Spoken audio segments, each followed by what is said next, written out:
Well, hello everyone. A warm welcome to this special webinar, How to Build Capacity in Your Accounting Firm by Offshoring. My name is Colin Dunn. I'm a co-founder and director here at Analytics, and delighted to have with me as my special guest today Nick Sinclair, who's the CEO of The Outsourced Accountant. Nick, welcome along. Thank you, Colin. Thank you for having me today. This has been a really popular webinar, and judging by the number of registrations, this is certainly a hot topic. And our goal today is to give you some real pointers and tips that you can take and implement, if you will, as you consider, firstly, whether you expand your offshore team, if you already have one, or if you've not got there yet, what do you need to do to start to build an offshore team? Here's what we're going to cover today as we go through our time together. So we've asked a lot of our members what are the things that they really need to understand to help them make an informed decision about offshoring. And so one thing that we'll cover here is why offshoring has become a real and very viable option for accounting firms. And then I want to touch on the true value of building an offshore team with a view to growing capacity in your firm. And those of you who have worked with us for any length of time, you'll know that what we talk about are three things in an accounting firm. So number one is fix the firm, sort out the issues in your firm. That could be workflow, WIP, receivables, people doing the right things, and so on. And as you do that, you start to move to stage two, which is growing capacity, and that's where I think this strategy fits in. And then you can grow from there, and that's a really important point to grasp. You need the capacity so that you can grow your firm. I then want to go to what are the necessary requirements for a successful offshoring effort and how to choose the right people as well. And these are the sorts of insights we'll get from having Nick with us today. And then real results from a real offshoring success story as well, and I'm sure Nick will share some of that with us too. So before we get started, I want to just get a sense from you as to where you're at in terms of offshoring. And to do that, we're going to have a couple of polling questions. And what that will help us do is to tailor the discussion here today so that we hit those issues that are most important to you right on the head. And so the polling question is going to be as follows. Polling question number one is, have you already got an offshore team? And so we'll put the poll up in a moment. We're going to have a few options here. So option number one is yes, we have. Option two is no, but we have outsourced some tasks, but we don't have a team overseas. Option three is, well, we've decided to do it, but we've not implemented it yet. Option four is we need some more information, hence why we might be here. And option five, some of you might say, well, I'm actually against this philosophically. But if that's you, congratulations for turning up today to get some more information. So let's run that poll and see where we get to in terms of some of the responses here. And let's see where those responses come in. Okay, so let's close the poll there and take a look at those results. And what we're seeing here is 11% of you say, yep, we've already got a team offshore. So that'll be really interesting, I think, for you just to gather some more information as to best practice in running with those teams. 16% no, but we've outsourced some tasks, and we might touch on why we think offshoring is very different from outsourcing. 24%, Nick, say, well, we decided to do it but not implemented it yet, which is really interesting. 46% saying need more information, so there's a good 7 out of 10 of you here who are here in exploratory mode, which is terrific. And then 3% of you saying, you know, I'm kind of against this, but I'm here to figure out what's going on, and that's a very open-minded view to take as well. So let's go back to the slideshow if we can, team. We're going to have one more polling question as we do that. So second polling question, this is the last one for the day, so thank you for playing along, if you will. This just gives us the information we need to make sure you get the most out of the program here. What I want to know this time is, what's your biggest concern about offshoring? And this is certainly the question, you know, that I get asked a lot. Options are as follows. What will my clients think? Option two, what will my team members think? Option three, how am I going to communicate this? Option four is, what will the quality of the work be like if I offshore work? And option five is around security. So will my client's data be secure? So let's run that poll and let's see what the most common concerns are in the room today. Always interesting response. I love doing these polling questions, Nick. It just really helps us to hone how we present the conversation as we go through with the people who are joining us today. We'll keep exploring that as we go through, and let's have a look at the results of this poll. Thank you, team. So here we go. 20% saying I'm not sure what my clients are going to think. 3% worried about the team. 6% communication. 55% is the quality of work, and 16% is security. So let's angle, Nick, our conversation today towards those and just being conscious of some of those big ticket items there. So let's turn, Nick, to you and your journey. When I first met you, you were running an accounting firm and a financial planning firm on the Gold Coast. And now, of course, you're CEO of the Outsourced Accountant. If you will, just talk a little bit about your journey. So your journey from one to the other, and specifically, when was it that you realized the size of the opportunity in the offshoring space, and what set you on the path to establishing the Outsourced Accountant? Give us that potted history to get us going here. Wonderful, thank you, Colin. Well, funny enough, I was actually over in Manila with your partner in crime, Rob Nixon, for the Entrepreneurs Organisation Global Board Conference. So him and I sat on the same board. He was the president and I was the learning chair. So I was in Manila and we went and met with a fellow member, Mike O'Hagan, who owns Mini Movers in Australia. And we went and had a look at his operation that he'd been running there for about a year, and I walked into his office. He had about 30 staff across his call centre and marketing team, and I saw that they were generating about 4,000 leads a day for their business. And it really opened my eyes up to see what could be done. And then he walked me around to his finance team and then his customer support team, and it just blew my mind, and it really opened my mind up. At that stage we were predominantly a financial planning company.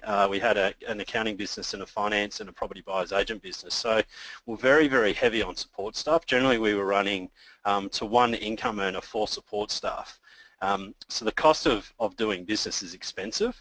So it really opened my eyes up to a few opportunities. One is, how can we really streamline our service and make it more efficient so we can deliver more to our clients for less? Technology was starting to come into play then and really speed process up. So how do we differentiate ourselves? The second part of it is that I really looked at it is, how do I market my business to attract more clients anywhere in Australia? Cloud technology was starting to drive that it didn't matter. You didn't need to be a suburban accounting firm anymore to get a client in the opposite part of the country.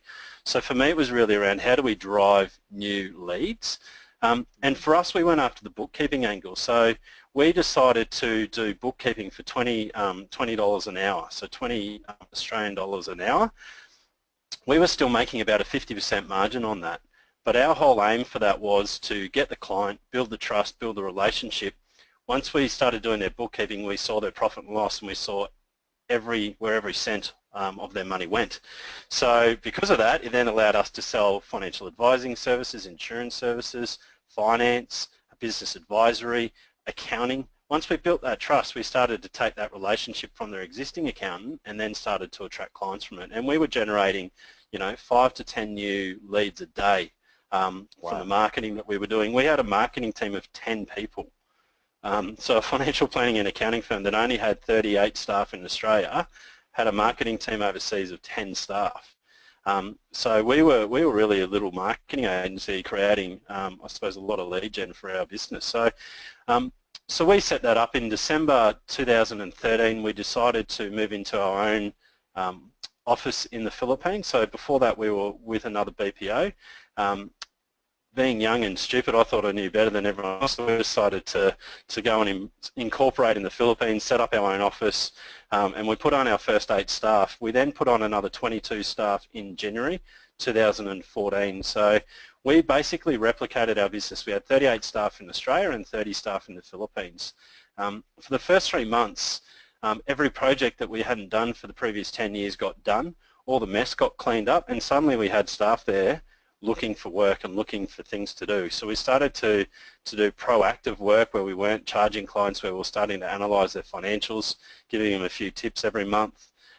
We had one client ring up crying, saying it's the first time she'd just recently changed us after being with another accountant for 20 years, and she was literally crying, saying it's the first time anyone's ever actually taken an interest in my numbers and trying to help me grow my business.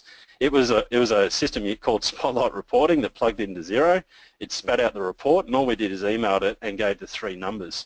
And we moved, obviously, when you created the analytics system, we moved to that and started with live dashboarding, but that was just before I emerged and exited out of the business. So going back to your question, Colin, around how did I know about, I suppose, how did the outsourced accountant evolve, and how did I know that it would grow to what it is today?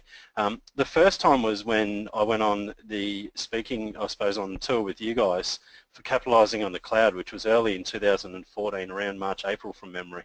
It was 14, I think it was just under 1,500 accountants around Australia and New Zealand that we went and spoke to. And after the first event, I remember it quite clearly. It was in Newcastle, of all places, at the surf club overlooking the surf, and it was a beautiful location, and probably 100 accountants there. And at the end of the event, after I spoke, I had about 5 accounting firms come up to me saying, look, what you're doing is fantastic. We would love to do it. We have the same issues and challenges that you do. Do you have a business that does that, so that we don't want to replicate what you've done. We just want to be able to take advantage of what you've learnt. And instantly I created the outsourced accountant. I said, yep, we've got an offering called the outsourced accountant. And then 12 months later we had 100 staff employed. And then last year we doubled to 210 staff. And then this year we've grown to, at the moment, we're just shy of 400, and we'll end the year at about 430 staff.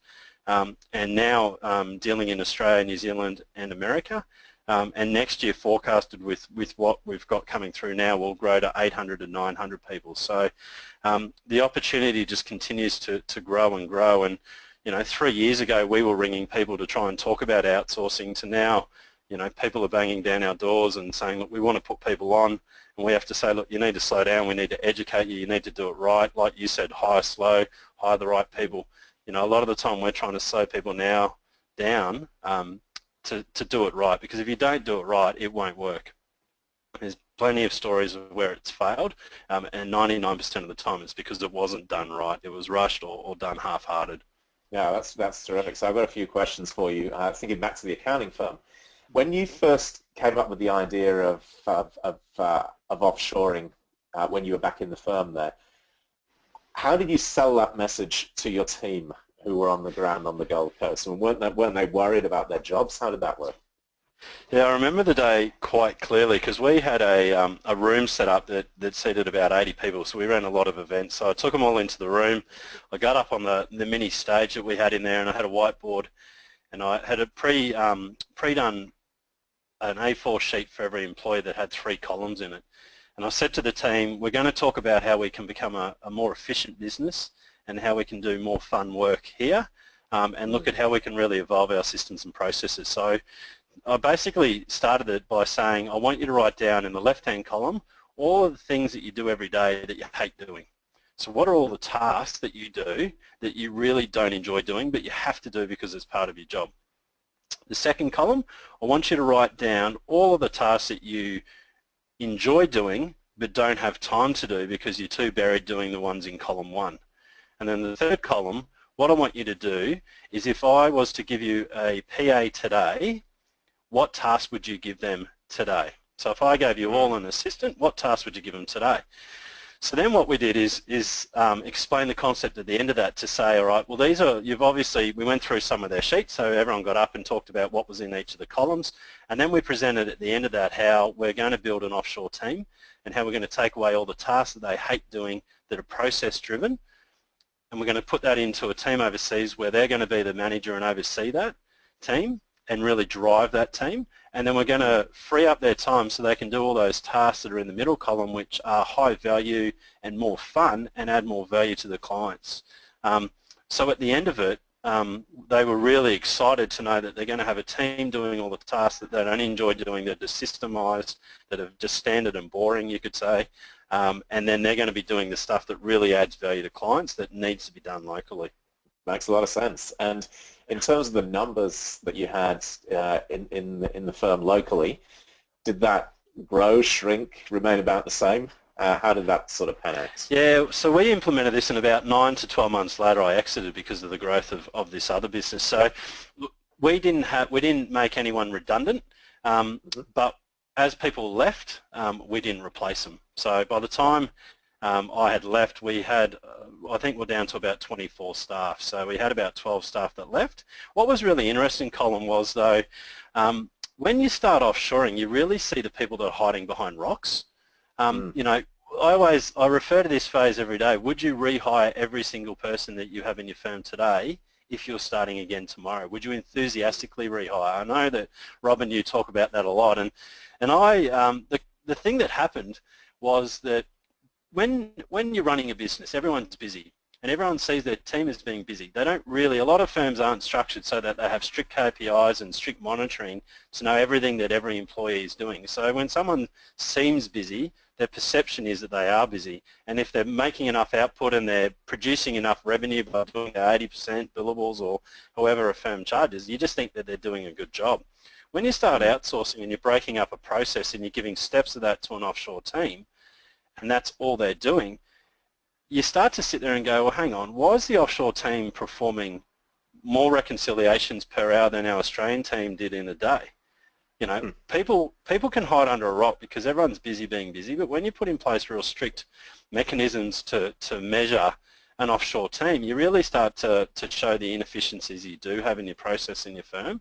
And what we had is we had a few, well, 3 to 4 of our staff that after the first 3 weeks, the offshore team were doing double the productivity they were. So it really showed some flaws, and those people chose to exit without even us talking to them about it because, you know, I think they were called out, might be the easiest word.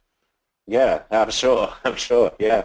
So let me come back to a couple of things that you talked about that you had outsourced there. So first of all, I'm really interested in the bookkeeping angle there. And in fact, I had a question overnight from Joshua in Arizona who said he's really interested in this whole offshoring concept. And one thing that they had in mind in their firm was to think about the bookkeeping and really keen to understand how that works. So can you give us some insights as to you know, the mechanics that sit behind that?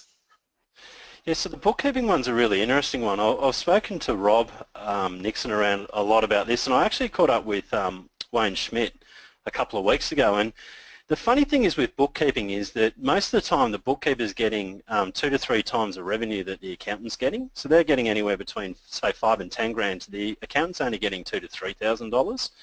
They're talking to the client either daily or weekly.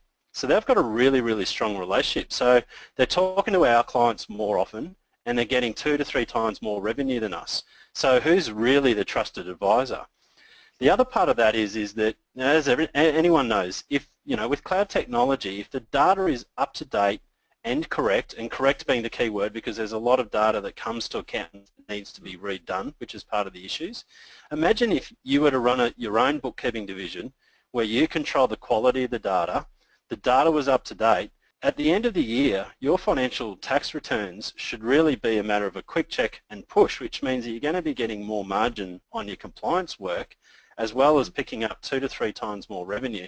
You know, I spoke to a friend of mine that owns an accounting firm in Brisbane, one of the early Panalytics clients, Ray, and we were talking around revenues and you know, you can almost double your accounting revenue if you put in place bookkeeping. Which is a scary thought. And how it works is generally you would have one accountant in the country of origin, so I'll use Australia as an example. So one of our clients who's a second tier firm, they set up a bookkeeping division. They put in place a senior accountant / bookkeeper to run the bookkeeping division. That person generally can drive 5 to 7 bookkeepers overseas and ensure that the quality and quantity of work, the training and mentoring. So really they're what we call the Australian champions. So they're the person doing the training, the work, and then they're the face to the client. If you're using cloud technologies to plug everything in, then it can be really efficient. So generally you're running about one accountant to anywhere between $700,000 and $1 million worth of fees. All of it's done offshore, other than your client-facing person in Australia. So it's pretty efficient when you look at it that you, as long as you set up your system and process and use cloud technologies to plug everything together, you can run a pretty efficient area of the business, and you can run it cost effectively for clients. And at the end of the day, they're already paying someone else to do this. So they're better off to pay you. You control the relationship. You control the quality of data.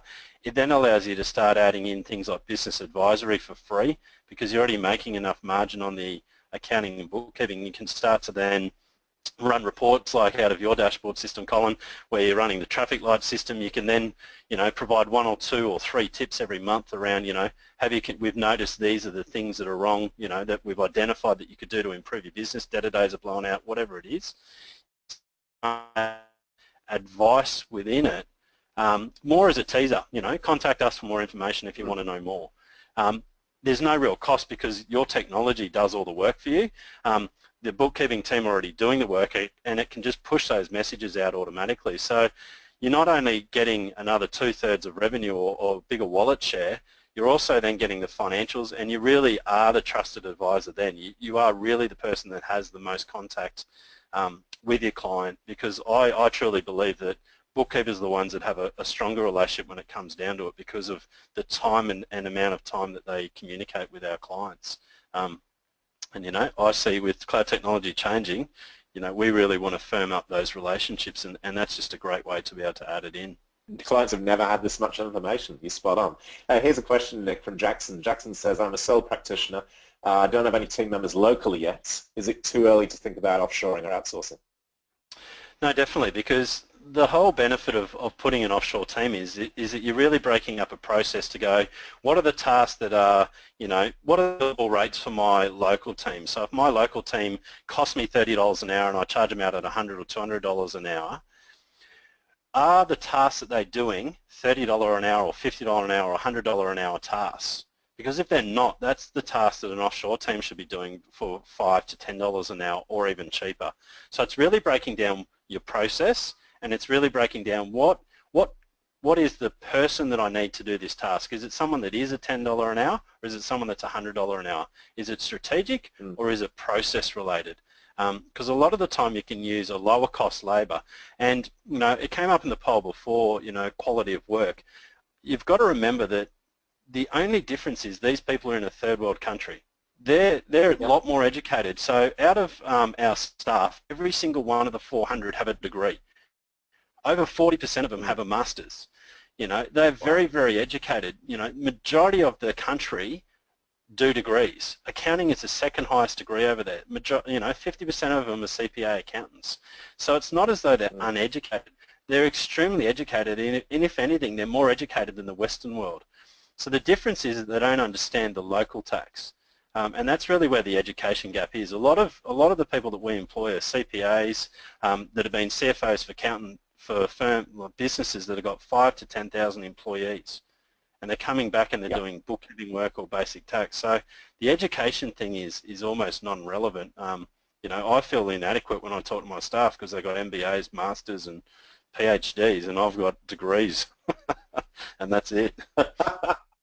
So we've got some more questions coming through, which is terrific. So if you've got any questions you'd like Nick's view on, please feel free to do that. Question from Justin. So Justin says, hi Nick, what support does your company provide for setting up the efficient systems to set up a bookkeeping business using the outsourced accountants?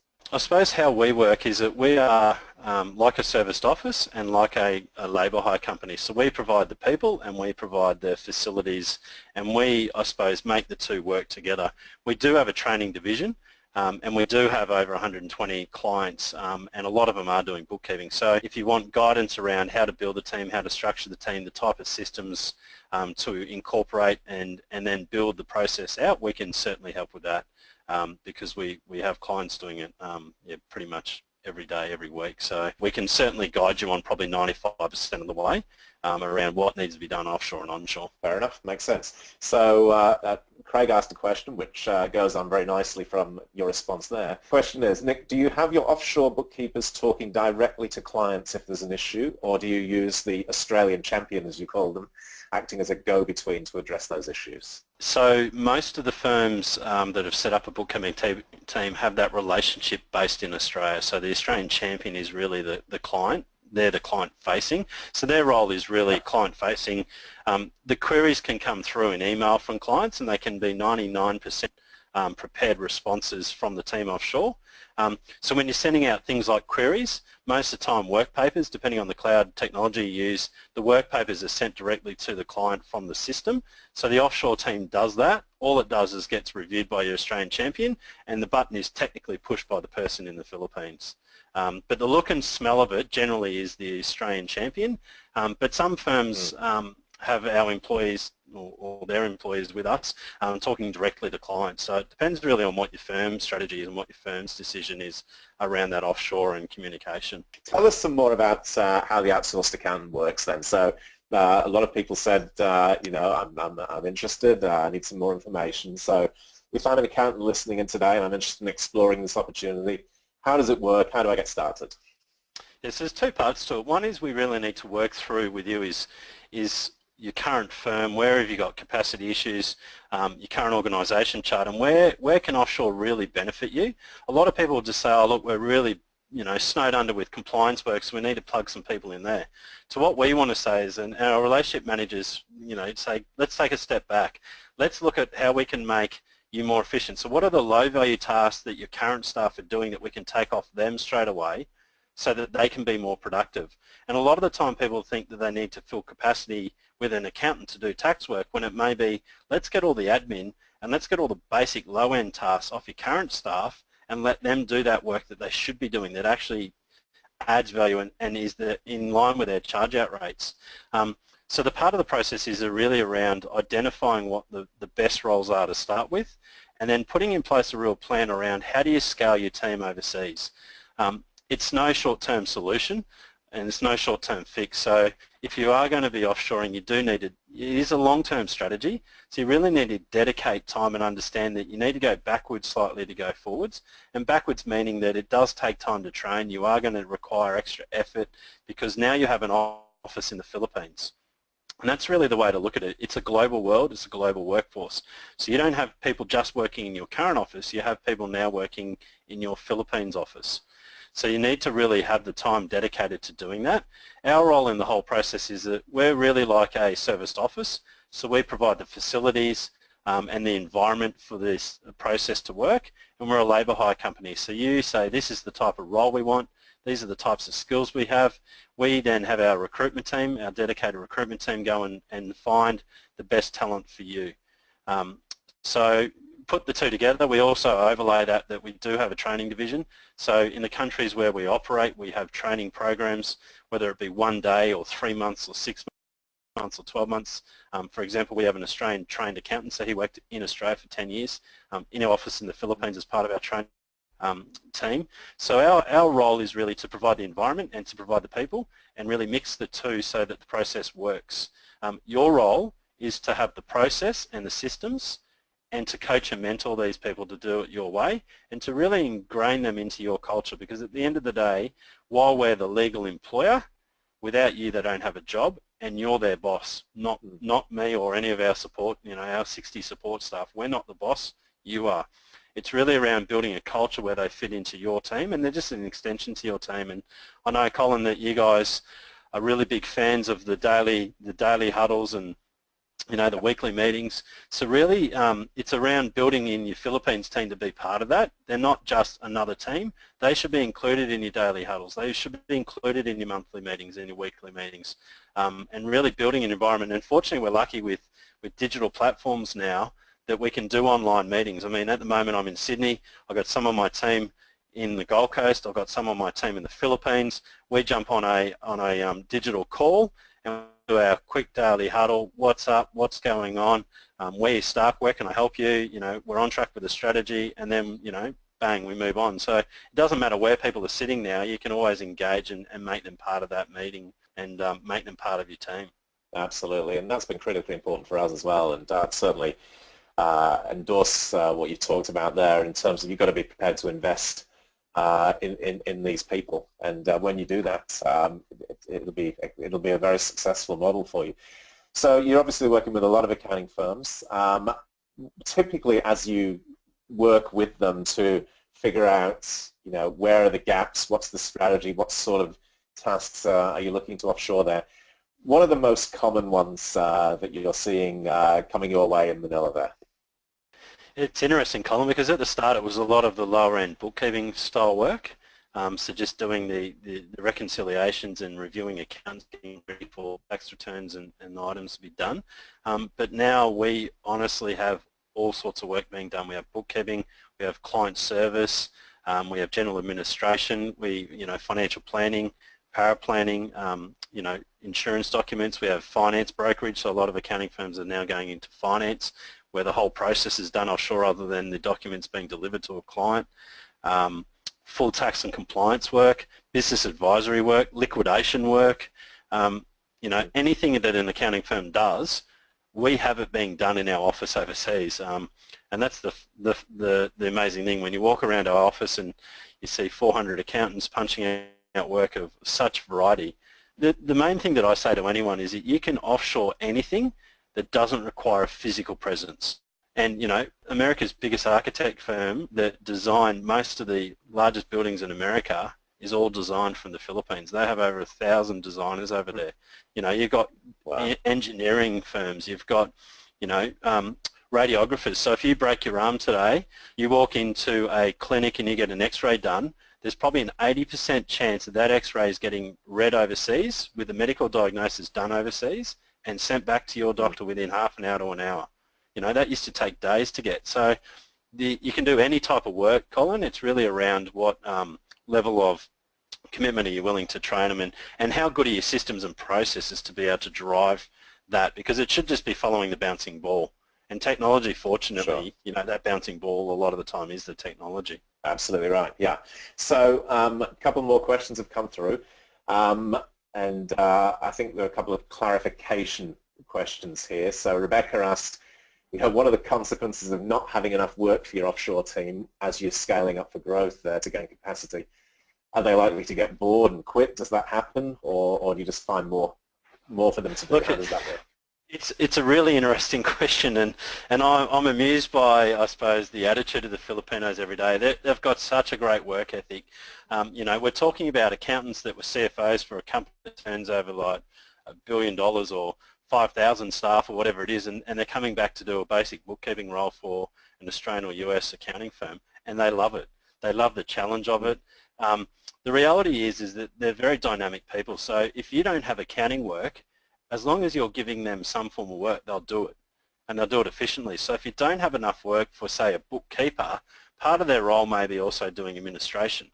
And they're not, when we employed people in Australia, and if it was a senior accountant and their role was a senior accountant, if I turn around and said, look, do you mind doing some filing or some, you've got no work to do, can you go in and restructure the files that are online and recode them or rename them? There's no chance in the world that they would do it.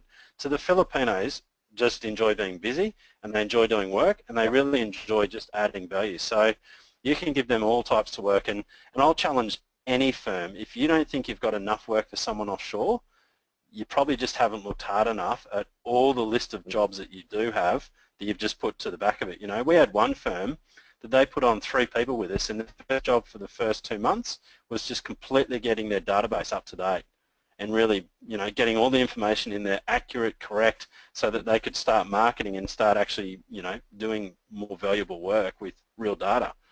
Makes sense. Craig asked a question here about Australian tax laws and accounting standards, and that would apply to wherever you are in the world. Just to clarify, that's the role of the local accounting firm to train the people in those laws, correct? Correct. But in saying that, we do have a training division, and we do, as part of the onboarding process, we do a week's worth of training around, depending on the country you're based. You've also, with the outsourcing industry in the Philippines, approximately 90% of it is UK and US based. So if you are a US accountant, there's probably a bigger opportunity that we're going to find an accountant that's got experience in American tax already. In Australia, it's very rare that we find people with knowledge, so it is a training process. But again, we're breaking it up into a process, so you don't have to train them on the whole process and the whole tax law straight away. It could just be around reconciliations, and then once they master that, then you move them on to that next stage. Nick, we've got a couple of minutes left. Let's just quickly answer a couple more questions. Karen asked a question, I think a cultural question. Is the team in the Philippines best managed by Filipinos or people locally in your country? What's your sense on that one? Okay, so definitely Filipinos should manage the team over there, but you're always going to have your champions in the country. So Australia, wherever you're based in the world, you're always going to have your champions in your office. They're the ones that are actually managing the workflow and managing the training and reviewing. So definitely Filipinos should manage Filipinos, but they are going to have a direct link with the Australian champion or US champion or UK, who's the person going to be training, reviewing and really working with them. I mean, that's really their manager and their mentor, the local role is. Yeah, makes sense. Warren has a question, and question is, what's the estimate of the offshore cost per year per person? Maybe the way to answer that is, how many people would you get offshore for the price of someone locally? What are those numbers looking like? So when you're looking at an accountant, Colin, and it doesn't matter what country because it's pretty standardised across all of them, you generally get 4 people offshore to every 1 in your country. So if you're in Australia, you'd have, for the cost of 1 accountant in Australia, you'd get 4 in the Philippines. So it builds capacity very, very quickly by being able to leverage offshore team members. Terrific, excellent. A question about client communication from Helen. Do you advise that you tell clients that their work's going offshore, or is this just covered in a general clause by the engagement letter? Firms do both, so we have clients that are doing both. With my own firm, we ran offshoring for about 6 months before we started promoting it to clients. We started to give more value, and then we turned around to clients and said, you notice how you've been getting all this extra value at no cost, and in essence, you know, that's because of our offshore team. So part of our business advisory service was offshore advice around how do we help our business clients become more efficient. So things like marketing roles, PAs, EAs, depending on the business. So it became a business advisory service for us as well, which is great. Right, fantastic. Time for one more question. How do you ensure security? Question from Louise. So our offices are more locked down than anyone's on this call, so can't get into our building without a swipe, you know, without a thumbprint. They can't log onto their computer without taking a photo of themselves to log into the system. There's no hard drives, there's no CD drives. We've got cameras on every part of the office. We've got filters that if they email over certain capacities or if we trace certain websites being used, they're blocked automatically. So security is locked down like it is not in any Western country. The other side of that is there are security products where you can put in place, and we have an IT company that we refer to, Ready Offshore. They have a security product where you can have an authentication process. So you put all of your passwords in one system, the employee logs into that system, for example, Xero or QuickBooks, it'll automatically log them into the system, so they don't know any passwords. The only password they know is to get into the system where all of the systems are that they use, and then they click and log in. So security, you know, like I said, it's very, very tight. Makes sense. Nick, we're right out of time. There are a couple more questions. We'll make sure that our team or your team get back to the individuals concerned with responses on that. And what we'll also do is we'll make sure that everyone on the call gets a copy of the slides and the link to the page. Someone said they tried to go there. It didn't quite work for them, so we'll make sure that the link goes out to everyone, and we'll make sure that we follow up and answer any questions you might have and give you the information you need so that you can all make a really informed decision. Thanks everyone for joining us. Until next time, do great things, take care, and bye for now.